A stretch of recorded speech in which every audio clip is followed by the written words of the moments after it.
would not run from the Holocaust. And now, a soothing bedtime lullaby.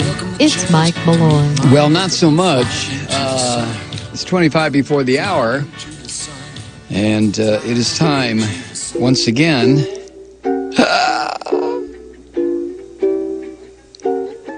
another Moment with Bob, brought to you by your friends at Offshore Drilling.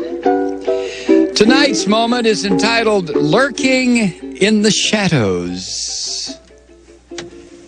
Hey, Mike, I don't care that the retail Christmas season starts earlier and earlier every year. I'm almost continually freaked out that Halloween hasn't stopped since December 12th, 2000. It's like we're all living in a demented version of the film Groundhog Day. The alarm goes off, we get up, and something horrible happens. All day long, we wish we could change something. But the next morning, the alarm goes off, we get up, and something horrible happens. It's Kafka's world. We just live in it. With a little bit of H.P. Lovecraft thrown in to ramp up the creep factor. We can all remember how much fun it was watching the National Defense Authorization Act creep through both houses of Congress, hoping against hope that Obama wouldn't sign the goddamn piece of paper that would invalidate our Constitution, but he did. And then to prove he wasn't an extreme fascist, he added that he probably wouldn't use the law he just signed into being, but regardless, it's there lurking in the shadows, waiting. The alarm goes off, we get up, and something horrible happens. H.R. 347, the Federal Restricted Buildings and Grounds Improvement Act of 2011. What? It was introduced on January 19th, 2011. This bill passed in the Senate with changes by unanimous consent on February 6th, 2012. The bill passed in the House of Representatives by roll call on February 28, 2011. The vote was held under a suspension of the rules to cut debate short and pass the bill, needing a two-thirds majority. This usually occurs for non-controversial legislation. So the totals on this one were 399 yes, 3 no, 30 present or not voting. H.R. 347 was presented to the President on March 1st, 2012. He hasn't signed it yet. The Federal Restricted Buildings and Grounds Improvement Act of 2011 has nothing to do with fertilizer, mulching, or upgrading the national fleet of lawnmowers. How to describe this noisome sludge awaiting Obama's signature? John Robb from Global Gorillas said it best, quote, H.R. 347, one more step toward neo-feudalism. In feudal times, you could be put to death if you didn't kneel when the carriages of the nobility passed by. This bill is a step in that direction, although very few people care. I'm not that excited to write about this type of thing. It seems like more of a chore than something I want to do. Why do I write about it? It's another milestone on the decline of the United States that is worth highlighting for future historians. I can see these future historians now, poring over the output of software systems that cull trends from massive social media like Facebook, Twitter, blogs, etc. All these repositories. Some will be shaking their heads, asking themselves, what were those numbskulls in the early 21st century thinking about when their government began to hollow out? Why were they so passive if things began to fall apart? This new bill, about to be signed by the President, is called the Federal Restricted Buildings and Grounds Improvement Act of 2011. It's not as innocent as its name.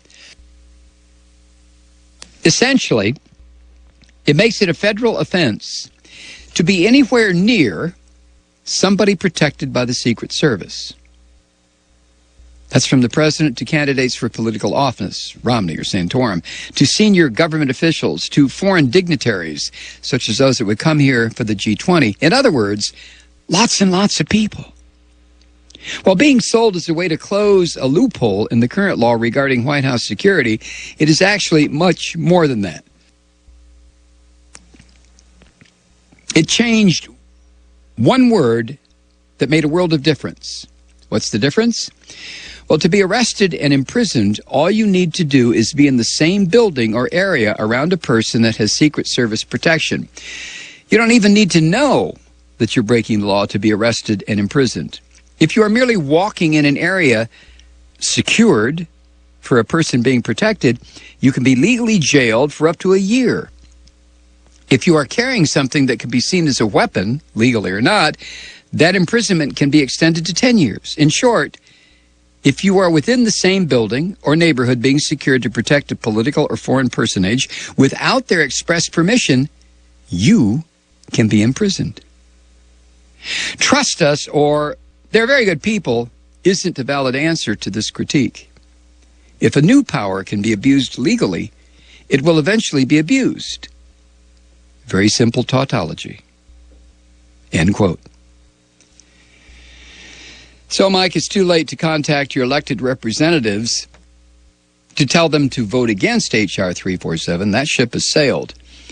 I guess you could email Obama and ask him to veto a bill that overwhelmingly passed in both houses. By the way, all the so-called liberal congressmen and senators from my state voted for it. Does my heart good to see how effective it is to work within the system. If Obama signs this thing, what could the future bring? Protest is over. If you don't like what any of the Republicans hoping to be their party's candidate has to say, keep it to yourself. Whatever you do, don't go down to one of their rallies. Instead, write a scathing letter to the editor or send a harsh email to Romney, Santorum, or Gingrich. If a G8 or G20 summit is held near your town, stay home and write another email. And if you normally carry a pocket knife, steer clear of the federal building downtown. You never know who might be inside. You know, sometimes I get the feeling it would be easier if I just turned myself in and get it over with. I'm bound to do something that'll be against some new law that hasn't passed yet. It's just a matter of time. And then I take a step back and try to look at the big picture. The alarm goes off, we get up, and something happens, horrible, every 11 seconds. A species of life on this planet winks out forever.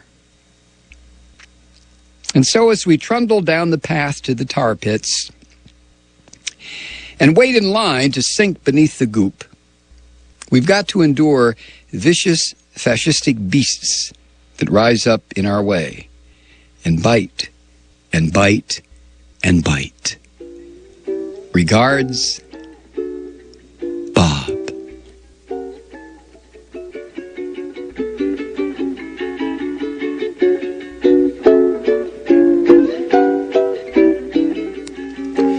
Another moment with Bob, brought to you by your friends at Offshore Drilling.